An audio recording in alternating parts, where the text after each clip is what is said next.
రక్షించడానికి ఈ లోకానికి వచ్చి ఉన్నాడు. ఆయన విశ్వాసం ప్రతి వాడు కూడా రక్షించబడతాడు. ఈ లోకంలో మనం కొంతకాలం జీవించిన తర్వాత ఏదో ఒక రోజు మనం మరణిస్తూ ఉంటాం.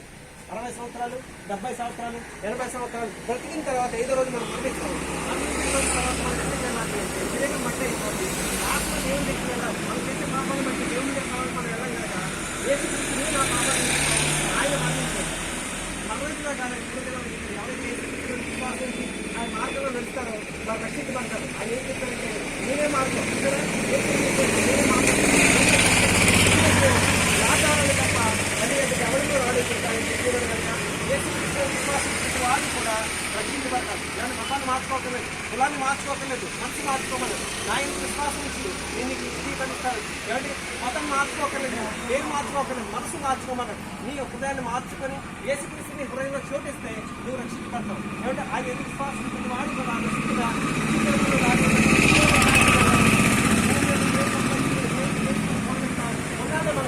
ఆ తర్వాత మనం ఎన్నుకోవాల్సింది.